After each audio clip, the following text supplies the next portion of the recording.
Hola, el módulo 5 al que nos vamos a dedicar hoy nos va a acercar a uno de los momentos claves de la historia argentina, de esta corta historia argentina que no tiene más que 200 años y pico, ya que es a partir de 1880 y con los sucesos que tienen lugar en ese año, que la Argentina, la vieja Argentina, la Argentina de las montoneras, la Argentina de la guerra civil, la Argentina de los ejércitos de la independencia, pone punto final a un ciclo histórico y entra de alguna manera preparándose para el siglo XX. 1880 es, en ese sentido, el punto final de la historia de la patria vieja, de la historia que comienza, como decía, el 25 de mayo de 1810, con sus luchas entre morenistas, saavedristas, unitarios, federales, el periodo rosista, la batalla de Caseros, la batalla de Pavón, y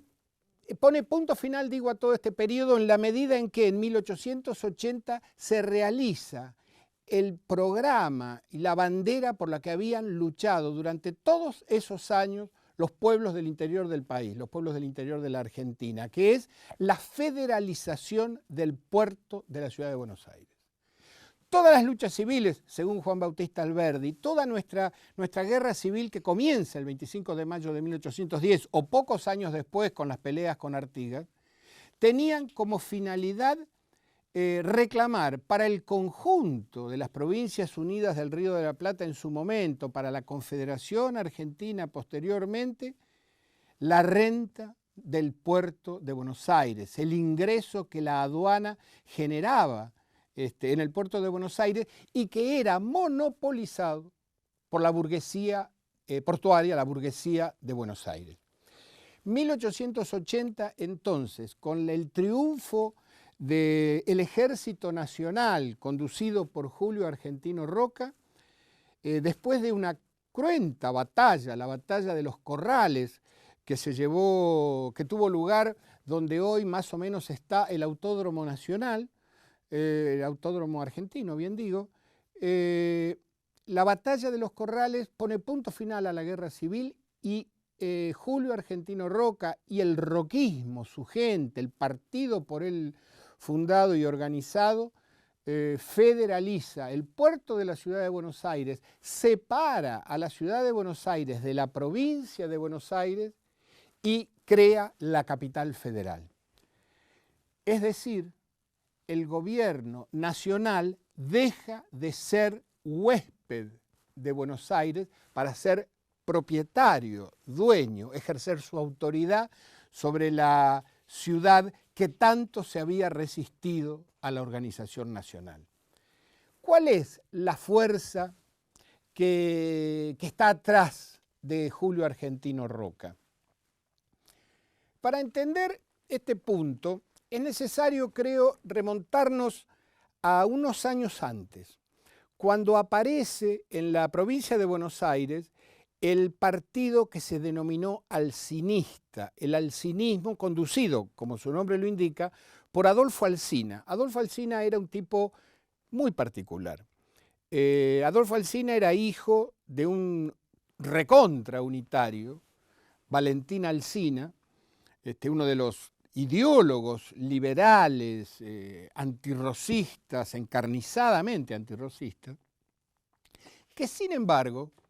se enfrenta después de la batalla de Pavón en 1860 con Bartolomé Mitre, el jefe del, por así decir, del núcleo más cerrilmente porteño y antinacional de la burguesía de Buenos Aires. Alsina, que era un hombre instruido, era un hombre muy joven y de una gran inteligencia, se caracterizó por una especie de doble personalidad. Por un lado, era el tribuno admirado en los núcleos de la élite porteña, en el Club del Progreso, en la logia masónica, pero también era, y esto lo convirtió a Adolfo Alsina en un jefe indiscutido de la provincia de Buenos Aires, era admirado, amado y querido por el orillaje, por ese mundo que circunvalaba la ciudad de Buenos Aires, en donde todavía existía una especie de indiferenciación entre la ciudad y el campo. Adolfo Alsina expresó y defendió los intereses más plebeyos, más populares de la provincia y de la ciudad de Buenos Aires en aquel entonces,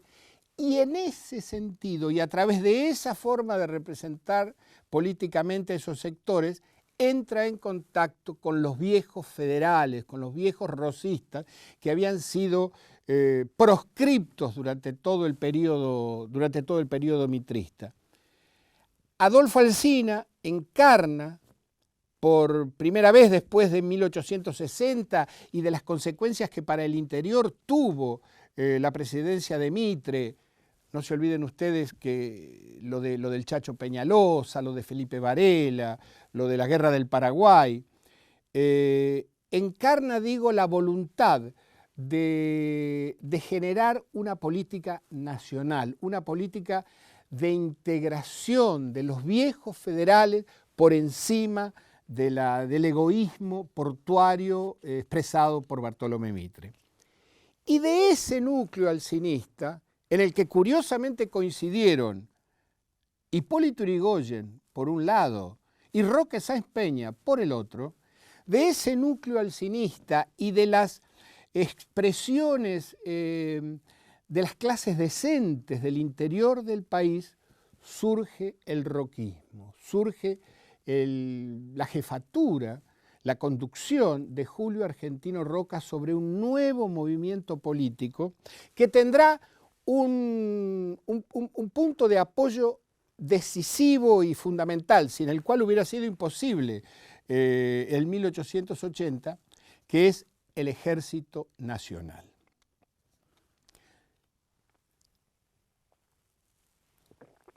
Hasta ese momento no existía propiamente un ejército nacional. Los ejércitos eran más bien guardias provinciales, gauchos armados dirigidos por sus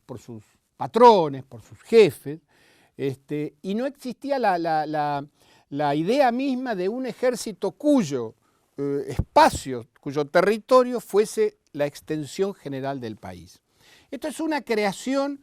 que comienza a desarrollarse, por supuesto, después de Caseros, y que tiene en la presidencia, durante la presidencia de Avellaneda, una afirmación muy grande, generando por primera vez en la historia de la Argentina una institución en la que coincidían provincianos de todas las provincias. El ejército de Julio Argentino Roca no fue creado por la guardia porteña o por los hijos de la élite gobernante en Buenos Aires, sino que reclutó hombres del conjunto de las provincias del interior del país.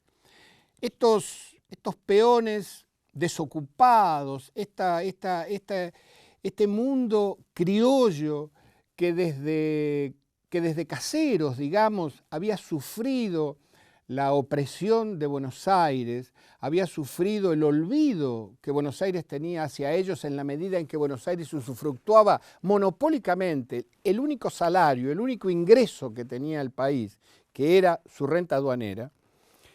Estos criollos, digo, empiezan a acudir a las filas de este ejército nacional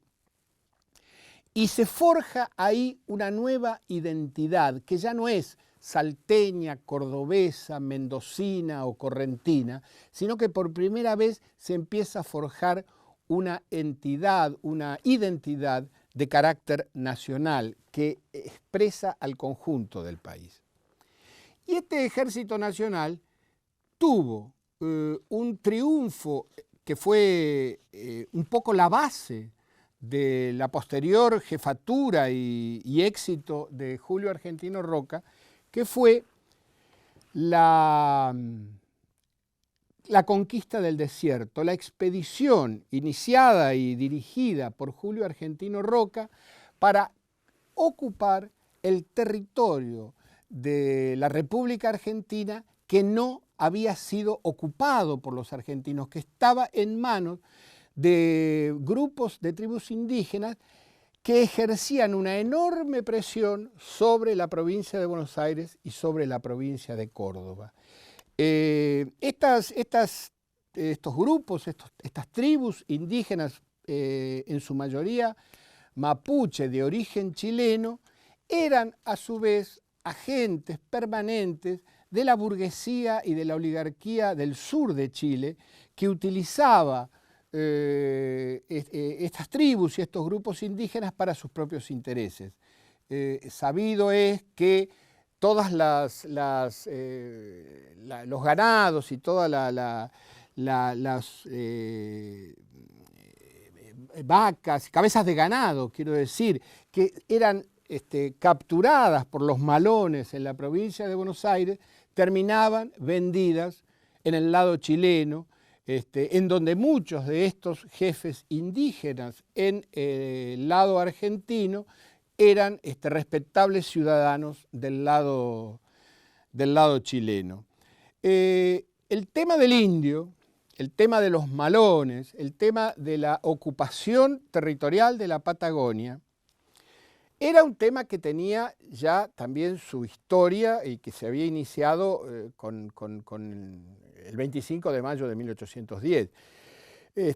Las primeras expediciones de ocupación de territorio que dirige Martín García logran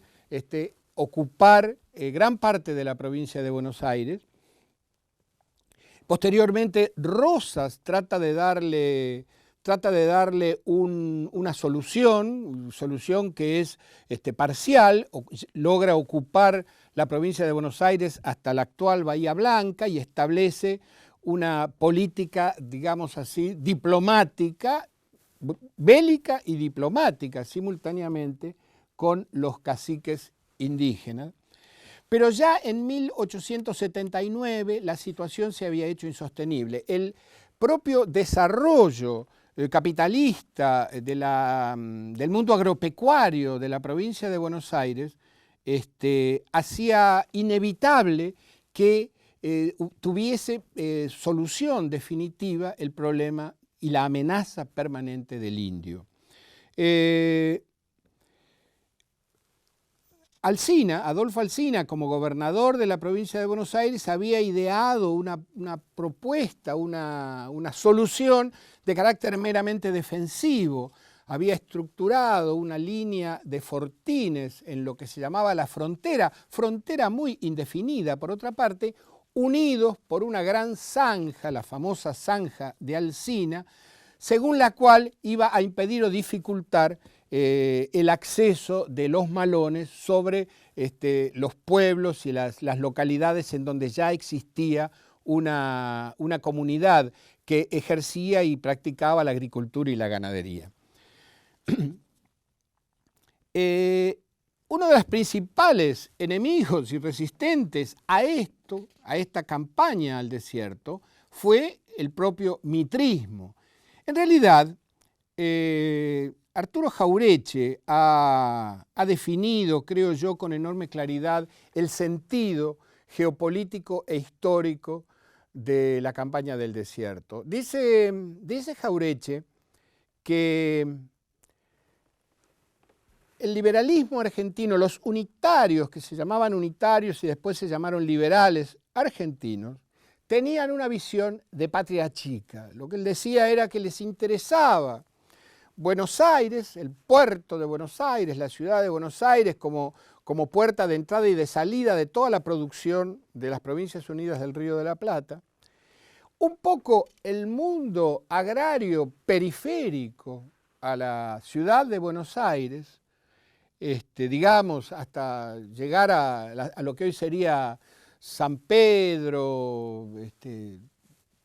Tapalqué, digamos, una franja bastante reducida en relación a lo que es hoy la provincia de Buenos Aires, y del resto del país se desinteresaba. Es lo que Jauretche llama, con una expresión muy definitoria, una política de patria chica. En cambio, la política que expresa Roca con su campaña al desierto, y que, insisto, interpreta el sentir de los sectores profundos del interior del país, dice Jauretche, es una política de patria grande, una política que, a diferencia del punto de vista de Domingo Faustino Sarmiento, cuando dice el problema que aqueja a la Argentina es su extensión, al contrario de ello, propone ampliar la extensión de la Argentina, hacerse cargo de los territorios que han sido heredados de la corona española, por un lado, y por otro lado, evitar que Chile intentara hacer lo mismo y se quedase, como era su programa histórico, con buena parte de la Patagonia. Esa campaña del desierto fue enormemente exitosa. Se amplió el territorio nacional al doble digamos, de la superficie que hasta ese momento tenía, es decir, se duplica la superficie del país.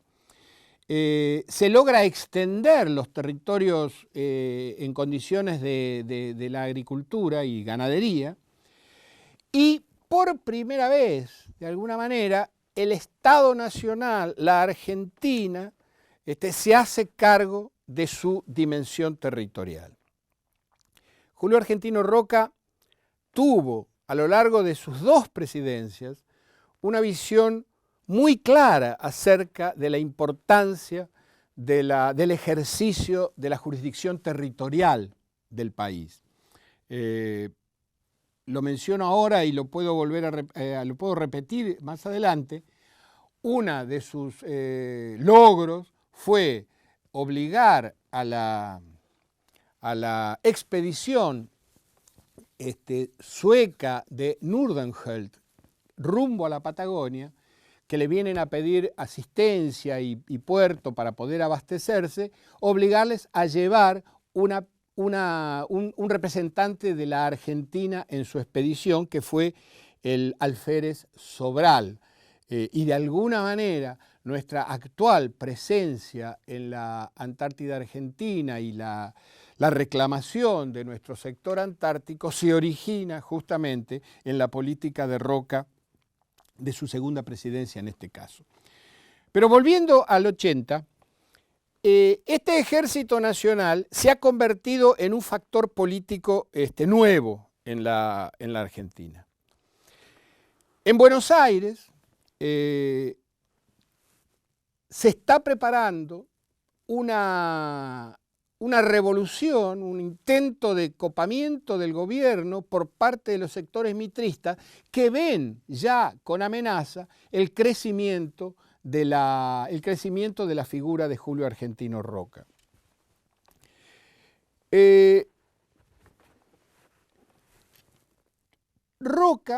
Avellaneda, quiero decir, que es en ese momento presidente, está tironeado de una manera muy intensa por el mitrismo porteño, por un lado, y por su alianza con el alcinismo, que, como les dije anteriormente, estaba expresando esos sectores federales del interior del país que hasta ese momento habían sido proscriptos. Esta tensión, esta situación casi al borde de la guerra que se produce a raíz de la actitud asumida por la legislatura de la provincia de Buenos Aires, culmina cuando es elegido gobernador Carlos Tejedor. Carlos Tejedor es posiblemente la expresión más acabada del carácter, yo diría, egocéntrico, cerrado sobre sí mismo y de desprecio hacia el conjunto del interior del país que ha tenido históricamente la burguesía porteña. Carlos Tejedor era un porteño de cabo a rabo que despreciaba a las provincias del interior y a sus hombres, y es el que inventa el famoso concepto que después determinaría 1880 del gobierno huésped. Tejedor establece que el gobierno nacional, es decir, el representante del conjunto del país, radicado en Buenos Aires por la Constitución y la reforma constitucional de 1860, es un simple huésped de la ciudad de Buenos Aires. Es decir, que el gobierno provincial o municipal de la ciudad de Buenos Aires está por encima del poder del conjunto nacional. Como no podía ser de otra manera, esta tensión, esta nueva confrontación entre los intereses porteños y los intereses del conjunto del país, culmina en 1880, cuando el ejército nacional,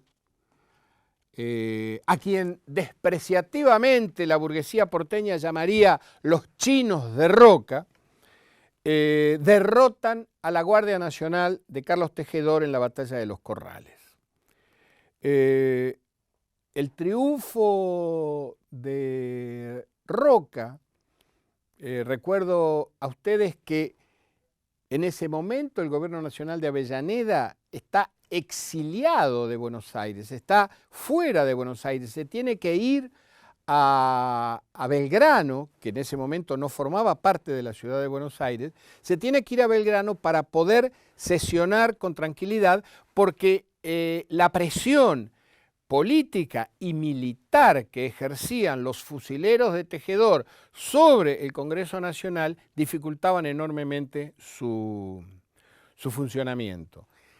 Desde Belgrano, en ese momento una localidad de fin de semana, un lugar separado de Buenos Aires, desde Belgrano el gobierno nacional convoca a Roca y logra ese gobierno ponerle punto final a la guerra civil,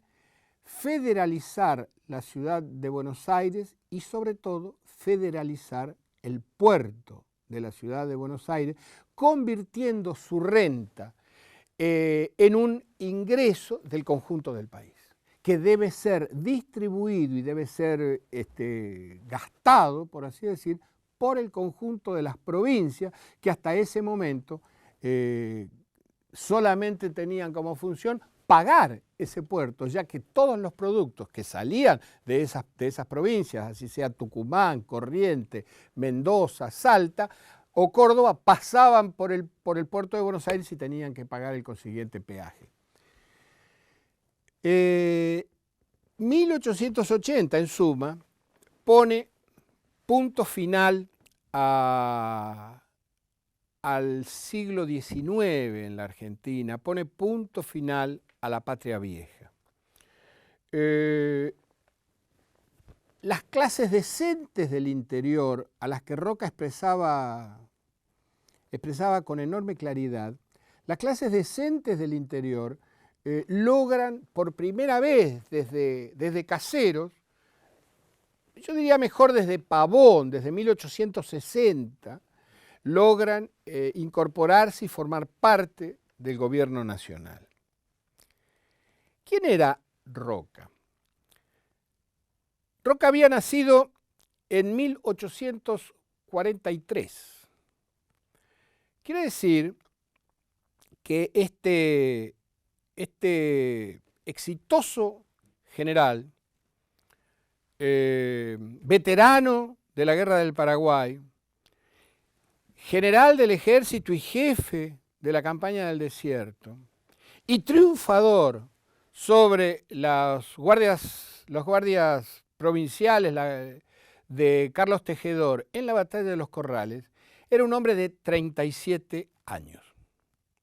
37 años tenía entonces Julio Argentino Roca en el momento de acceder a la presidencia de la República, y con él accede toda una legión de jóvenes, abogados,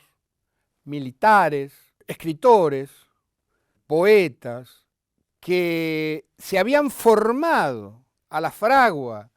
de lo que se llamó el roquismo y que la historia argentina ha llamado la generación del 80. Acá creo yo necesario establecer una breve aclaración, porque el tratamiento general que ha tenido tanto la generación del 80 como Roca y el gobierno de Roca y el roquismo en general, ha cometido, creo yo, algunos errores de apreciación. Este Roca, que llega a Buenos Aires en 1880, y las clases sociales que a través de él se expresan, no son lo que tradicionalmente se llamó la oligarquía. En realidad, la oligarquía como fenómeno social en la Argentina tenía su ubicación geográfica casi estrictamente en la provincia de Buenos Aires. Era esta clase social, la oligarquía de la provincia de Buenos Aires, propietaria de sus feraces, de sus fértiles tierras, la que tenía el monopolio de las ventas al mercado internacional. El resto de los sectores pudientes, para decirlo de alguna manera, del interior del país, les estaba vedado el mercado internacional, no tenían acceso al mercado internacional. De modo tal que este fenómeno de una clase social que monopoliza la renta diferencial de la mejor tierra argentina y de una de las mejores tierras del mundo, es un fenómeno, yo diría, estrictamente porteño, estrictamente bonaerense y porteño. En el interior del país había, por supuesto, sus clases adineradas, hombres y mujeres que venían de viejo cuño colonial, que habían luchado en las guerras de independencia, que habían estudiado generalmente abogacía, que era un poco el estudio obligado, o en alternativa a esto, estudiar de cura, estudiar teología, y que vegetaban en estas provincias, olvidadas necesariamente de la mano de Dios, puesto que no contaban con el único salario que tenía el país, que era la renta del puerto de Buenos Aires. Los hombres y mujeres que entran al gobierno en 1880 con Julio Argentino Roca, expresan justamente estos sectores. Estas clases decentes, como se decía en la época, que no disfrutaban de un monopolio especial en provincias cuyas tierras no tenían la fertilidad y la prodigalidad de las tierras pampeanas, y que básicamente no estaban vinculadas al mercado internacional. Su producción estaba necesaria e inevitablemente dirigida al mercado interno. De modo tal que un nuevo país llega al poder en 1880 con Julio Argentino Roca, en un momento que también es crucial para América Latina y para el mundo en general. En el caso de América Latina, la llegada de Julio Argentino Roca al poder, a la Casa Rosada, coincide en la mayoría de los casos con procesos de alguna manera similares en el resto de los países de la región. En el caso de, por ejemplo, Venezuela, este gobierno de Roca coincide con el gobierno de Guzmán Blanco, que también desde una perspectiva liberal, como era casi obligatorio en la época en la que estamos hablando, el liberalismo ejerce una hegemonía completa sobre el pensamiento político. Virtualmente no había sectores que no fueran liberales, de una manera o de otra manera. Guzmán Blanco, digo, llega al poder en Caracas, en Venezuela, y establece, después también de duras guerras civiles iniciadas con la muerte y la derrota de Bolívar, organiza el Estado Nacional y tiende a establecer un Estado y un país que se maneje con criterios modernos, que cree un ejército nacional, que limite los poderes dispersos de las pequeñas oligarquías regionales. Y en el caso del Brasil, sobre todo, donde también ocurrió un hecho fundamental, se establece la república, se deroga al viejo imperio, a Pedro II, el emperador, y se establece una república que también, curiosamente, está regida por más o menos los mismos criterios y principios que rigieron en la Argentina del 80. Cosas parecidas pasan en Ecuador con Eloy Alfaro, etc. En cada uno de nuestros países, en el caso del Uruguay, con el latorrismo, que también es un fenómeno parecido, de un militar que ocupa el poder y trata de armar un Estado nacional por encima de las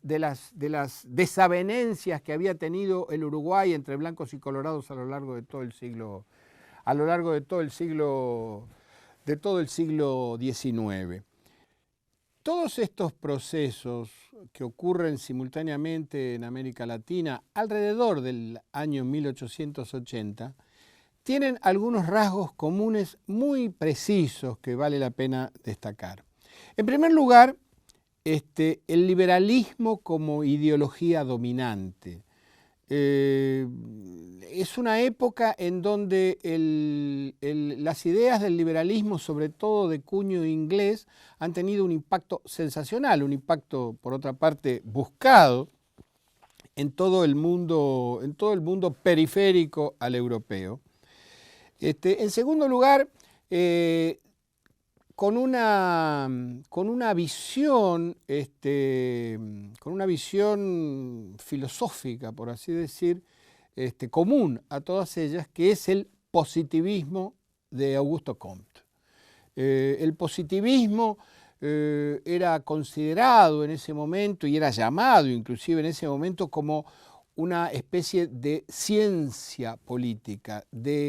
se llamaban a sí mismos muchos de ellos científicos, en la medida en que esta visión positivista, las lecciones de positivismo que impartía el maestro Comte, eran consideradas como la manera más prudente y más ajustada y más precisa de ejercer el poder por parte de las burguesías sin estas neblinas religiosas, metafísicas, que tanto perturbaban a la visión positivista. Entonces, todas estas figuras, Joaquín Nabuco en Brasil, Rui Barbosa en Brasil, Guzmán Blanco en Venezuela, Eloy Alfaro en Ecuador, etc. Todas estas figuras, Latorre en el Uruguay, eran positivistas, liberales y masones, que además tenían otra cosa en común. Todos sus países, todos estos países de nuestro continente, eran países productores de materia prima. Todos ellos estaban en un grado o muy incipiente de industrialización o en ningún grado de industrialización. De manera tal que el liberalismo, ese liberalismo que en Inglaterra había dado tan buenos resultados, se convierte en todos nuestros países en la ideología que nos ata como países agroexportadores y compradores de manufacturas al sistema inglés establecido mundialmente. Por otra parte, esto es lo que ocurre en América Latina, pero por otra parte, en Europa y en el capitalismo central están ocurriendo también cosas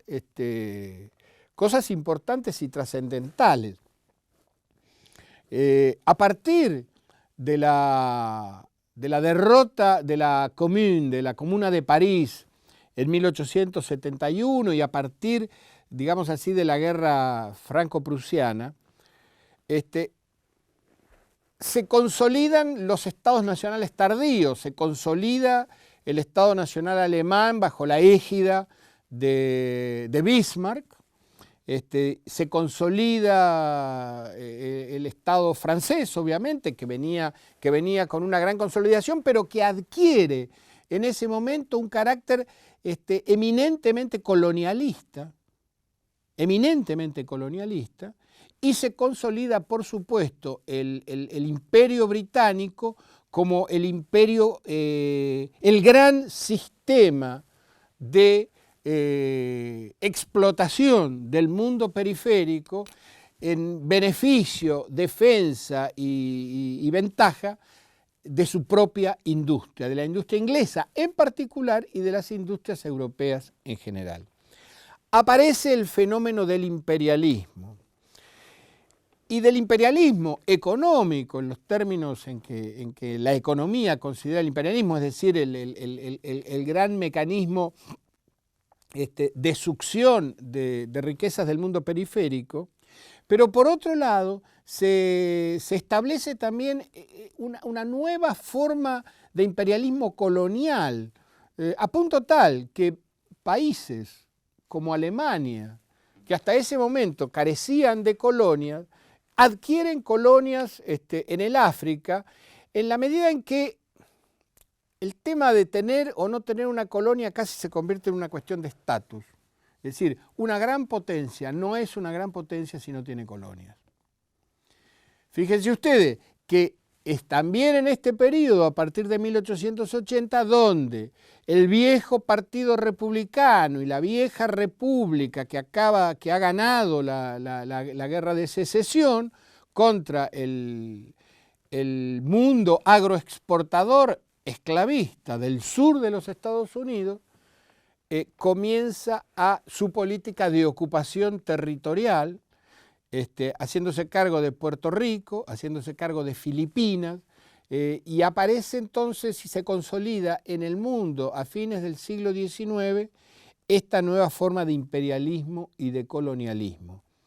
Es en el momento en que, para dar un ejemplo del mundo y comparándolo un poco con el mundo de hoy, es en el momento en que 5 países se disputan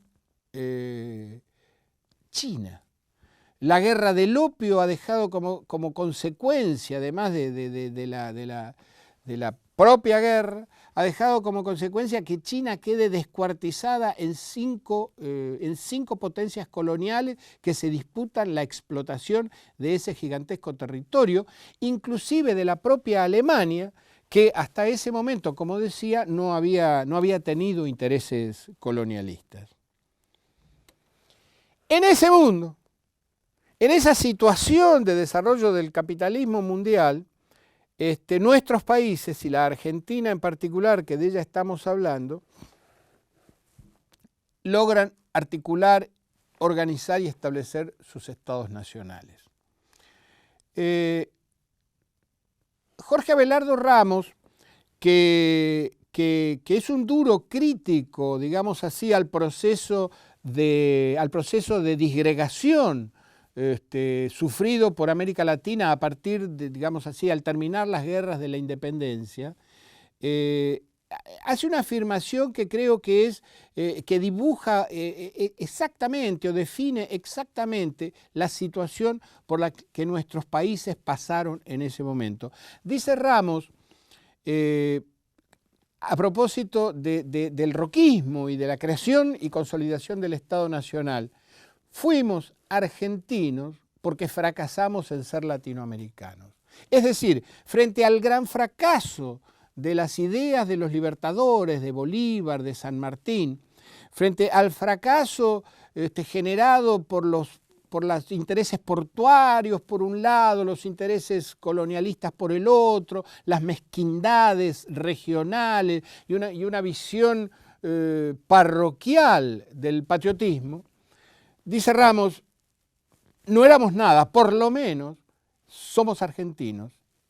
aunque el precio de ser argentinos sea haber fracasado en ser latinoamericanos. Y esto es de alguna manera lo que en ese momento ocurrió. El gobierno de Roca fue un gobierno que utilizó debidamente las rentas del puerto. Las provincias del interior advirtieron rápidamente los beneficios que esta renta significaba para sus pequeñas economías, y hay todo un proceso de puesta en marcha de la obra pública en el país que cambió radicalmente la fisonomía de la Argentina. Rápidamente, en el periodo de 10 años, esa Argentina hirsuta, montaraz, indisciplinada, montonera, fue transformándose lentamente en un país con parámetros de mayor cercanía a la de la modernidad europea, aun cuando lo hacía bajo las condiciones de una relación de dependencia semicolonial muy grande, en la medida en que esa economía, en que ese progreso, esa inserción en el mercado mundial nos significaba una eterna producción de productos agropecuarios y una permanente importación de productos manufacturados. Esa generación del 80, insisto, es la generación que nos dio el Estado Nacional, que más o menos es el que hoy tenemos. La separación de la Iglesia y el Estado y la creación del registro civil, la creación con lo que se le quita a la Iglesia el monopolio tanto de los nacimientos y de la, por así decir, de las listas o de los catastros de ciudadanía, como del casamiento, convirtiéndolo en un hecho meramente civil, trajo como consecuencia inmediata durante el primer gobierno de Julio Argentino Roca, como consecuencia inmediata una guerra, una pelea entre el Estado y la Iglesia Católica de grandes consecuencias. No se olviden ustedes que desde 1882, 81, 82, 83, hasta la segunda presidencia de Julio Argentino Roca, las relaciones entre nuestro país y el Vaticano estuvieron rotas. No había representación argentina en el Vaticano ni representación del Vaticano en la Argentina. La otra gran innovación que genera y que produjo un efecto de enorme importancia en la población de la época fue la creación del servicio militar obligatorio. El servicio militar obligatorio democratizó la estructura militar de entonces, obligando al conjunto de los ciudadanos a su servicio militar,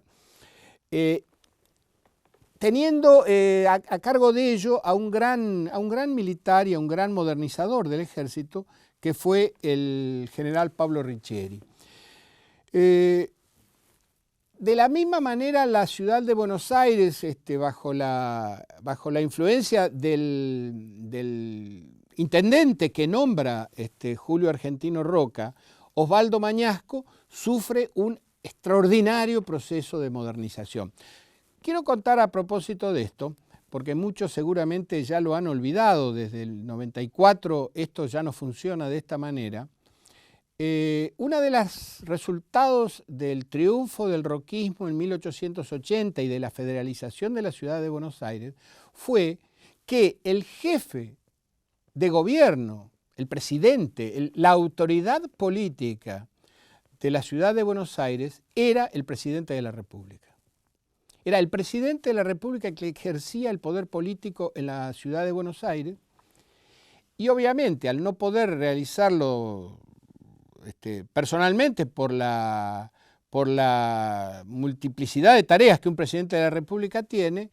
delegaba estas funciones en un representante que era llamado intendente. El intendente de Buenos Aires hasta ese momento no era sino el representante del presidente de la República.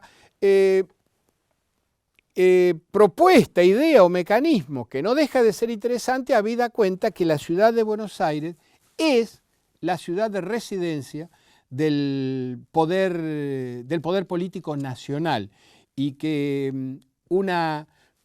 confrontación o una querella de jurisdicciones entre un poder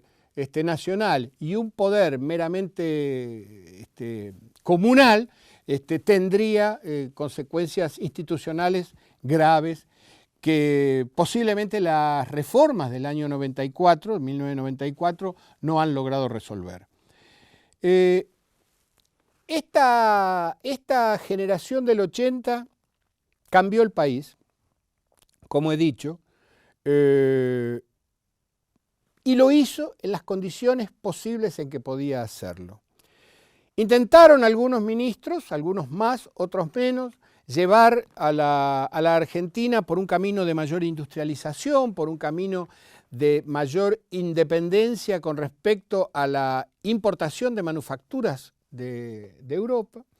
pero esto no prosperó, la tendencia de la época era irresistible y por otro lado, el excedente generado por la renta diferencial pampeana era tan gigantesco, era tan grande las riquezas que entraban al país por la venta, primero de nuestras lanas, después de nuestras carnes y después de nuestros cereales, que era casi imposible de argumentar en contra de ello. Es como si alguien quisiese explicarle, vamos a tomar un caso cualquiera, como si alguien le quisiera explicar a Arabia Saudita que la exportación de petróleo no es un buen negocio. Es casi imposible, que es mejor sería que se industrializaran. Esa sensación de riqueza que hoy da el petróleo era la sensación de riqueza que la Argentina vivía y comenzó a vivir en aquellos años y que termina 10 años después en una crisis profunda derivada de un como coletazo de una crisis profunda del sistema capitalista mundial en aquella época, que es la crisis del 90, en donde, y los argentinos contemporáneos estamos bastante habituados a estos términos que curiosamente cuando uno los estudiaba y era más joven no lograba entenderlos con precisión porque no los había vivido, que son las burbujas inmobiliarias y las burbujas especulativas. 1990 en la Argentina significa el estallido de una enorme, gigantesca burbuja financiera que tenía su raíz en los gigantescos excedentes brindados por nuestra inserción en el mercado mundial. Esa Buenos Aires había cambiado totalmente. De aquella gran aldea que era, como cuenta el hijo de Vicente Fidel López, esa ciudad parroquial, con características hispánicas todavía, con esquinas sin ochava, con casas bajas, comienza a cambiar, pero aceleradamente. Quien se hubiera ido, y ocurrió, hay testimonios de viajeros, quien se hubiera ido antes de 1880, pongamos en 1870, afuera, y volviese en 1885, no podía conocer, no podía reconocer la ciudad que él había dejado. Y además, esta ciudad había entrado y todos sus sectores, los sectores, digamos, de poder, habían entrado en el capitalismo, digamos, central en cuanto a sus mecanismos y periférico en cuanto a sus defectos. Y entonces la especulación en bolsa, los negocios inmobiliarios, todo tipo de negocios especulativos estaban a la orden del día, los enriquecimientos fáciles, las mudanzas de fortuna. Hay un libro de Julián Martel que se llama La Bolsa, que refleja en gran medida este espíritu fenicio que había invadido y copado el espíritu, la mentalidad y la actitud cotidiana de los sectores de las clases dominantes. Esto estalla en 1890 estalla, pero junto con el estallido del sistema económico y las quiebras y el cierre de bancos y todo lo que hemos experimentado en carne propia los argentinos en fecha no tan lejana, trae aparejado, como no puede ser de otra manera, un proceso político, revolucionario, en el cual se mezclan, como suele ocurrir en estas situaciones, tirios y troyanos. La revolución de 1890, de la cual surge posteriormente, de cuyas filas surge la Unión Cívica Radical, de la que vamos a hablar un poco a continuación, estaba también compartida en sus tareas políticas por el más crudo mitrismo de la ciudad de Buenos Aires. Es decir, tanto el mitrismo, por un lado, como el radicalismo, la Unión Cívica Radical, compartieron las jornadas de la Revolución del Parque, si bien a poco de andar la aparición y la prevalencia de un hombre excepcionalmente dotado para la conducción política, produce un alejamiento y una ruptura, y es la figura de don Hipólito Yrigoyen. Obviamente el sistema político, el mecanismo político sobre el que se basa toda esta república, que posteriormente será llamada república oligárquica, es el electoral. Pero un mecanismo electoral que permitía, que no impedía todo tipo de trapisondas, desbordes, trampas y fraudes. Las elecciones se hacían en los atrios de la iglesia, el voto era cantado, el oficialismo impedía que la oposición tuviera fiscales en la mesa. Es decir, no había ningún mecanismo de transparencia electoral, y la bandera que levanta Hipólito Yrigoyen a partir de su ruptura con Leandro Alem es la de la negativa más rotunda a participar de las elecciones si no se modifica el sistema electoral. Hipólito Yrigoyen, les dije antes,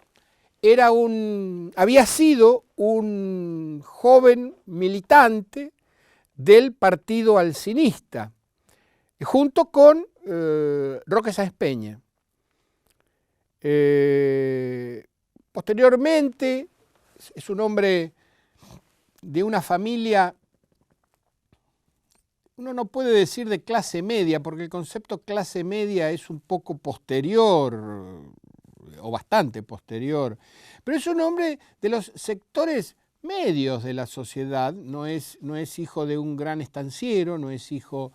tampoco es hijo de un peón de campo, es hijo de un hombre vinculado a las actividades agropecuarias sin ser propietario agropecuario o agrario, y es pariente, su madre es hermana de Leandro Alem. Leandro N. Alem es una figura trágica de la historia política de los argentinos. Leandro N. Alem se llamaba en realidad Leandro Alem. La N no quiere decir nada, ni Nicéforo, ni Nicandro, ni nada de eso que alguna vez se le ha atribuido. La N se la pone, Alem, simplemente para diferenciarse de su padre, Leandro Alem, que era un mazorquero de rosas y que es degollado por el unitarismo después de 1853, ese mismo año, en 1853, en su presencia, en la presencia de Leandro hijo. Es una figura torturada, un hombre melancólico, de una seriedad, es un hombre muy enjuto, de una seriedad casi monacal en su actitud, y es el fundador de la Unión Cívica Radical, partido que tiene su base en la ciudad de Buenos Aires en ese momento.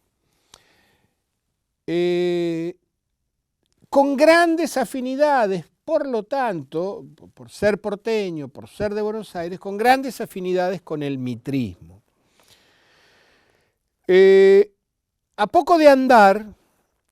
Hipólito se va alejando de su tío, se va alejando políticamente de su tío. Hay un hecho que anticipa un poco la postura y el sentido que le daría Hipólito Yrigoyen a su política. Cuando se tiene que discutir en la legislatura de la provincia de Buenos Aires la capitalización de la ciudad de Buenos Aires, es decir, la entrega de la ciudad de Buenos Aires al gobierno nacional,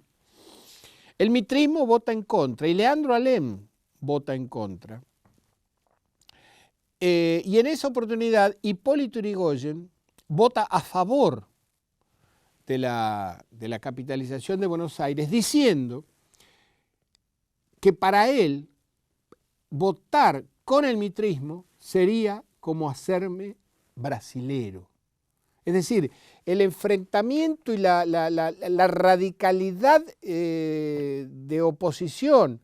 al mitrismo de parte de Hipólito Yrigoyen era proverbial, era estructural a su figura política. No así en el caso de Leandro Alem. Cuando a partir de 1890 el régimen al que don Hipólito Yrigoyen llamaría, en esa prosa tan particular que él tenía, llamaría el régimen falaz y descreído, impide la participación y el acceso a la política de parte de los radicales, es cuando él plantea su abstencionismo revolucionario. Lo del régimen falaz y descreído es interesante mencionarlo porque aún pese a la particularidad de la prosa, un poco hace al impacto que el nuevo sistema y la integración de la Argentina al mercado mundial como productora de materias primas ha tenido en la sociedad dominante. Digamos, se han perdido de alguna manera en esa nueva sociedad esos viejos valores más vinculados al catolicismo tradicional, a cierto respeto por la palabra empeñada, a cierta distancia de la mentira, de la trapisonda y de la manipulación. Y en la definición que da Irigoyen de falaz y descreído, se expresa justamente esa resistencia que el viejo mundo criollo tiene sobre esta nueva Argentina que nace o que aparece a fines del siglo XIX. Durante 20 años, 20 y pico de años, don Hipólito Yrigoyen dará una lucha contumaz, permanente, intransigente, contra el régimen. Produce, y acá esto es interesante de mencionar, produce permanentes alzamientos cívico-militares. Es decir, Irigoyen y el radicalismo y esa doctrina difusa que plantea don Hipólito Yrigoyen, que no es un hombre de hablar ante multitudes, es un hombre de hablar ante un grupo pequeño de personas, convencer uno a uno con su manera envolvente de hablar, ha logrado una enorme penetración en ese viejo ejército roquista, porque en realidad el propio Irigoyen nutrió en los fines de los 70 y en el año 80, esa nueva formación política que se llamó el roquismo. Entonces, ese ejército creado por Roca y conducido por Roca durante muchos años, encuentra en la prédica de don Hipólito Yrigoyen muchos de sus deseos, muchas de sus convicciones políticas, y ante cada negativa del sistema a habilitar un régimen electoral transparente y digno, don Hipólito Yrigoyen responde con un levantamiento. Levantamientos que eran muy importantes. Digamos, el levantamiento de 1905 paraliza la provincia de Buenos Aires, se toman pueblos, llegan a detener al vicepresidente de la República. Es decir, son verdaderas revoluciones cívico-militares y por lo tanto armadas que ponen en jaque al gobierno de la República oligárquica. Todo esto va a culminar en una enorme tensión, obviamente, que adquiere un mayor volumen cuando, por así decir, el viejo roquismo y la propia figura de Roca entra en eclipse, inclusive por razones de su propio agotamiento físico, y los sectores más proingleses, más decididamente, digamos, agroexportadores e interesados en una relación estratégica y subordinada al Reino Unido, se hacen cargo del poder con la presidencia de Manuel Quintana, que es la quinta esencia del abogado de las empresas inglesas.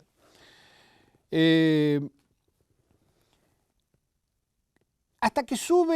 las elecciones de 1912 sube a la presidencia este viejo patricio, Roque Sáenz Peña, cuya biografía merece quizás unas breves palabras. Era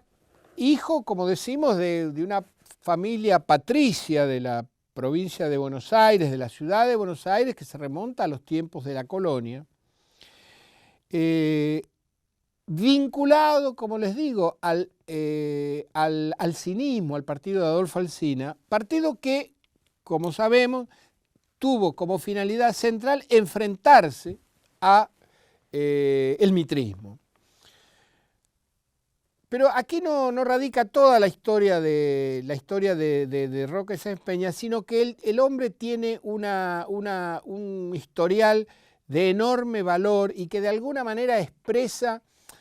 los vínculos que con la vieja patria continental, con la vieja patria latinoamericana, tenían algunos sectores del patriciado, de la clase dominante. Cuando estalla la guerra la llamada Guerra del Guano o la Guerra del Pacífico entre Chile y Perú, Roque Sáenz Peña se dirige inmediatamente al Perú, se pone a disposición de las autoridades militares del Perú y combate, incluso combate en importantes jornadas, en importantes batallas, en la guerra peruano-chilena, la guerra del Pacífico, y adquiere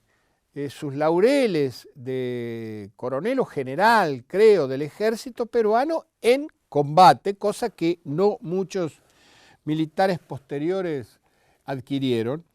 y es considerado un héroe nacional del Perú. La histórica y cercana relación que siempre hemos tenido los argentinos con el Perú en cuestiones diplomáticas, el apoyo dado por el Perú a nuestra guerra de Malvinas, para dar un ejemplo, con aviones, con pilotos, etcétera, tiene su origen en gran parte en este gesto y en esta actitud de Roque Sáenz Peña de haber luchado junto con los peruanos contra las pretensiones chilenas, en una guerra que fue verdaderamente para la costa del Pacífico tan dramática como fue la guerra del Paraguay en nuestro litoral. Perú perdió, Bolivia perdió su salida al mar y es todavía la guerra, o los efectos de la guerra del Paraguay son todavía una discusión y un tema permanente en las relaciones entre Chile, Bolivia y Perú. Este hombre llega a la presidencia, Roque Sáenz Peña, y ya desde antes de la presidencia, antes de ser electo, antes sabiendo ya que iba a ser electo presidente, toma contacto con su viejo amigo,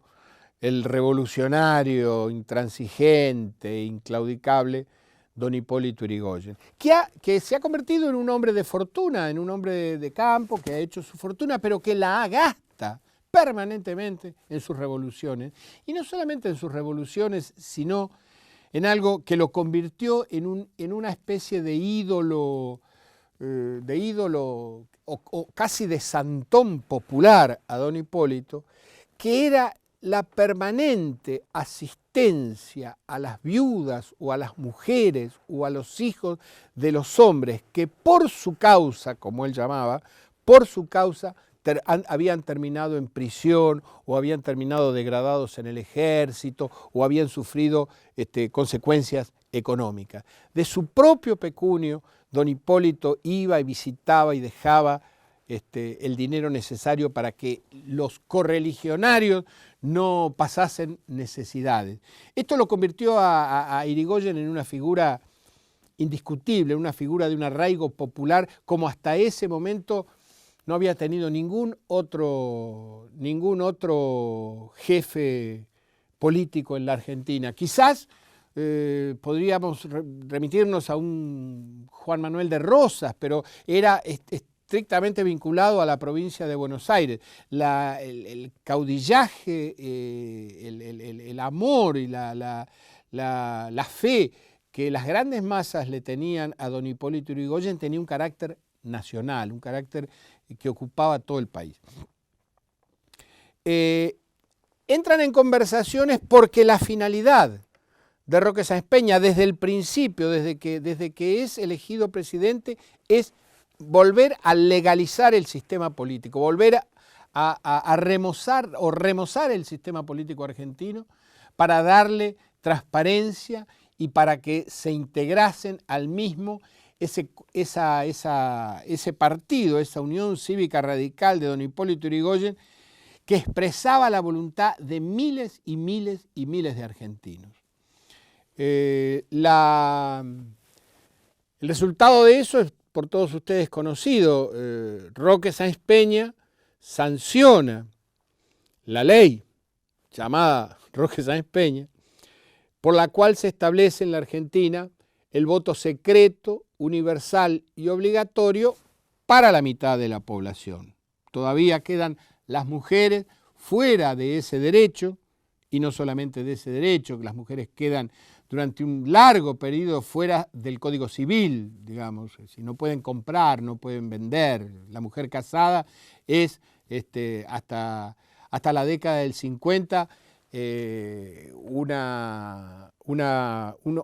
persona jurídica sin la totalidad de sus derechos civiles.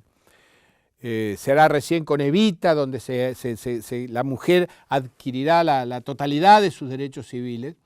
y inclusive más adelante, porque recién en 1968, bajo una dictadura militar, con el ministro de Interior Guillermo Borda, se sanciona la reforma del Código Civil que permite a la mujer tener la patria potestad compartida con el marido sobre los hijos. Hasta ese momento la madre no tenía absolutamente ninguna potestad jurídica sobre sus hijos. Bien, la ley Roque Sáenz Peña establece entonces el voto secreto, universal y obligatorio para la mitad masculina del país, lo que significa en ese momento una transformación total de las reglas de juego. Es decir, se acaba el manejo discrecional de las elecciones por parte del partido oficialista. El voto secreto hace que, el voto secreto no es que uno no puede decir por quién votó, el voto secreto es que uno no tiene obligación de decir por quién votó, que es distinto. El voto secreto hace que el voto cantado desaparezca, con las consecuencias que el voto cantado tenía para peones, personal de servicio, gente empleada que tenía que votar cantadamente por lo que decía el patrón a riesgo de perder su trabajo, por ejemplo. Y llegamos así a las elecciones de 1916, en donde por primera vez se va a votar nacionalmente, porque había habido ya unas elecciones en Santa Fe con el voto secreto universal y obligatorio, se va a votar nacionalmente por presidente y vicepresidente en estas condiciones. El resultado es conocido.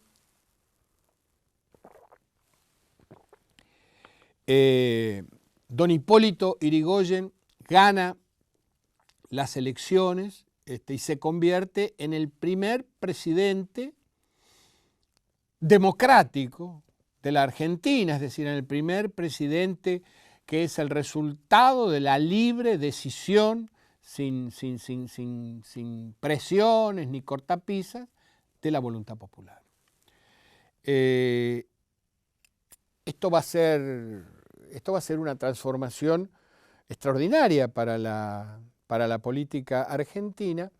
y da inicio a un periodo que no vamos a tratar hoy, pero da inicio a un periodo en donde va a estar caracterizado por un lado,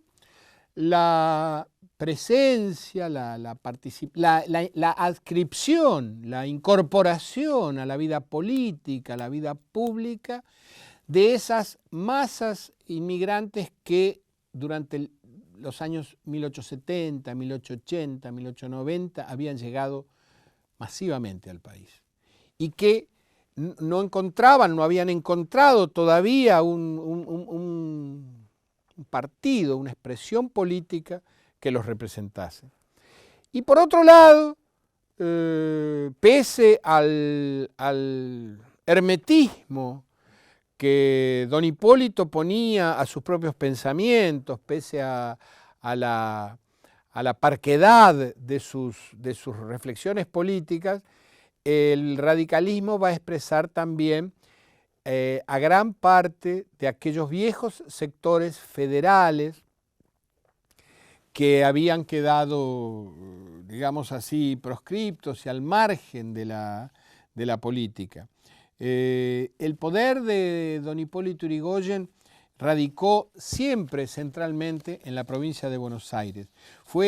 Él era un hombre de la provincia de Buenos Aires, en ese sentido era un alcinista, era un hombre que conocía la provincia, que conocía a cada uno de los farmacéuticos, de los boticarios, de los médicos de pueblo, de los abogados de pueblo, que había en cada una de las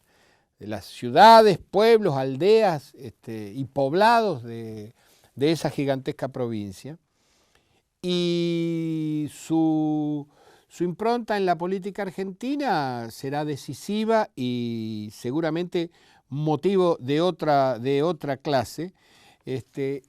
Lo que queda, me parece a mí, por explicar o hablar todavía, es la aparición en ese mismo periodo de otra fuerza política que también tendrá su historia a lo largo del siglo XX. A fines de la década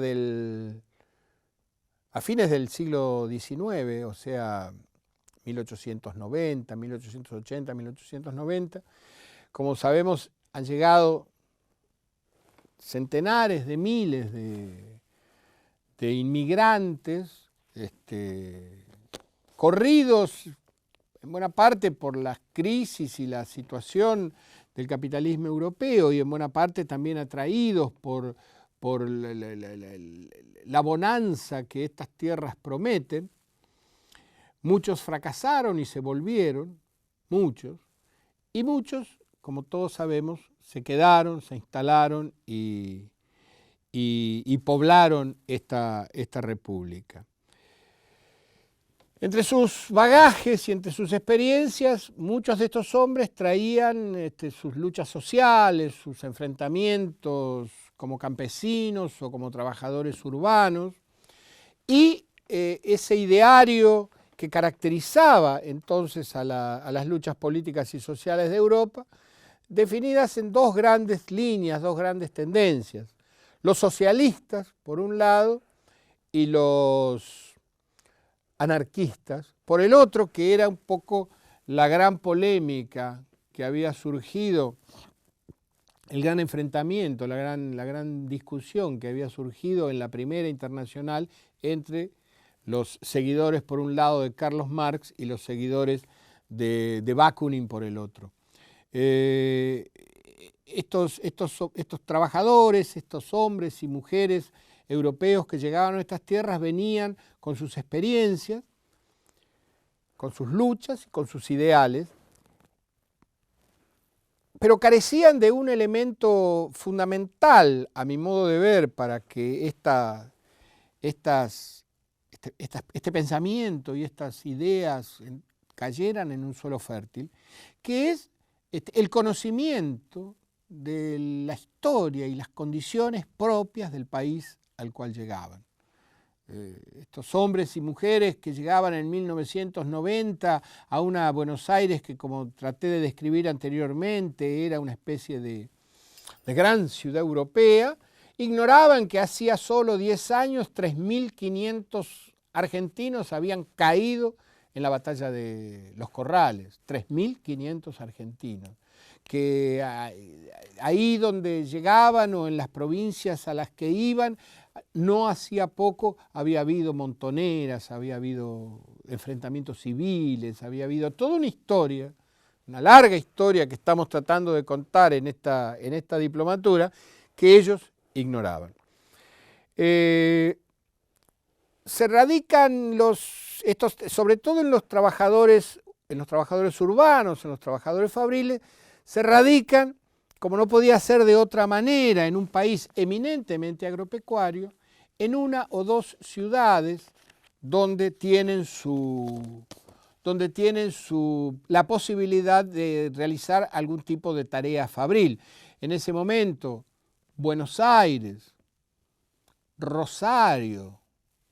y algo en Córdoba y eventualmente un poco en Tucumán, gracias a la industria azucarera, constituían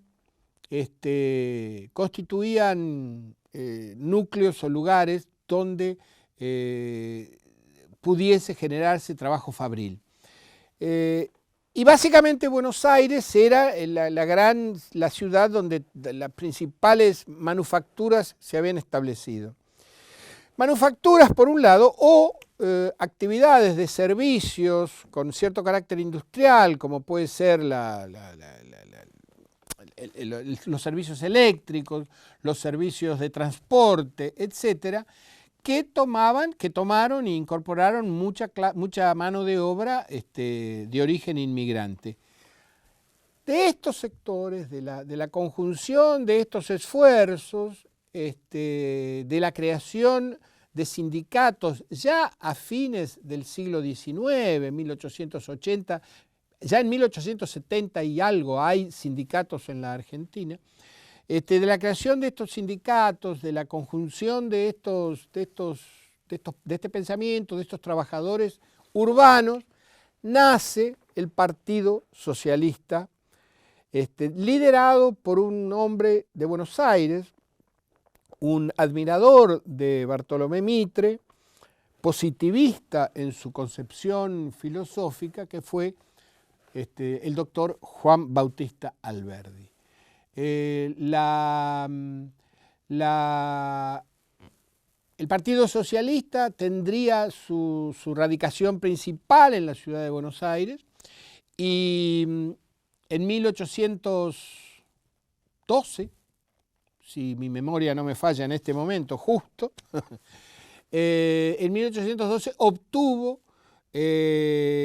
logró el primer diputado socialista en América Latina, que fue el doctor Alfredo Palacios, diputado en ese momento por la circunscripción de La Boca. Alfredo Palacios era hijo de un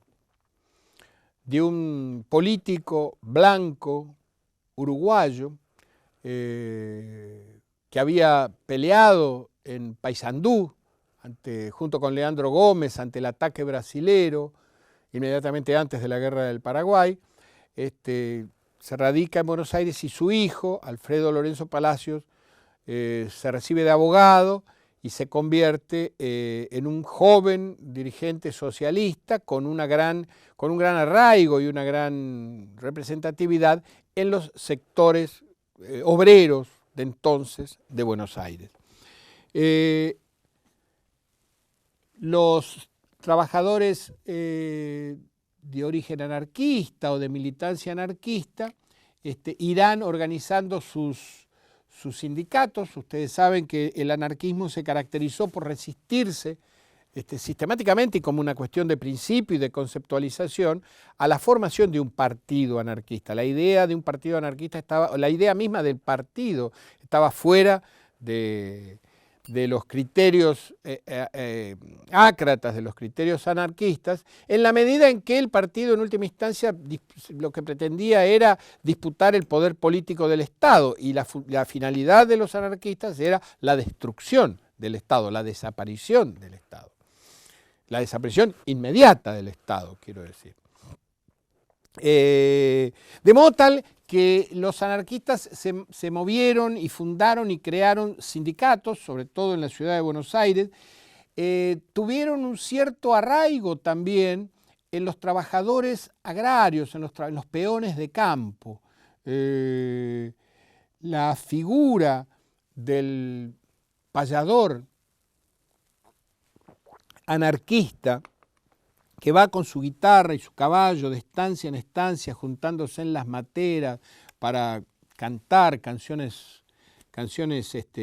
anarquistas, cantar cosas contra el patrón y contra las cadenas y contra la explotación y todo eso, llegó a ser, en cierta manera, una figura una figura típica o arquetípica de la provincia de Buenos Aires a principios del siglo XX. De esta manera, a partir de 1880, y para ir cerrando, a partir de 1880 se constituyen las grandes líneas generales de la política argentina y la conformación de un Estado y de una estructura política que va a continuar a lo largo de todo el siglo XX. Los partidos políticos que se inician en el 1880, el radicalismo, el Partido Conservador, posteriormente y dentro del proceso que significó en 1880 el Partido Socialista, que luego, años después, dará origen al Partido Comunista,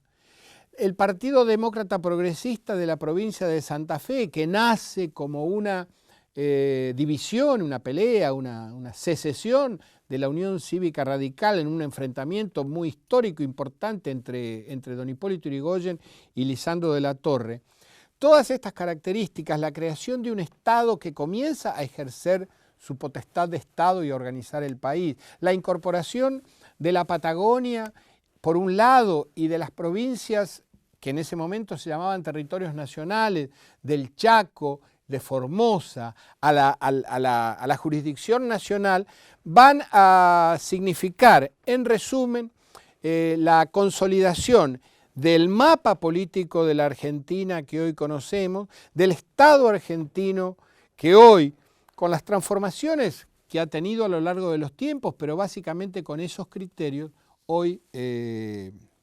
caracterizan a la Argentina. En ese sentido, y ya ahora sí terminando, 1880 es un punto de clivaje, un punto de ruptura entre la vieja patria criolla, gaucha de las montoneras y los ejércitos de la independencia y el nuevo país capitalista, dependiente, agroexportador y de alguna manera modernizado con el que entramos al siglo XX. Muchas gracias por esta atención.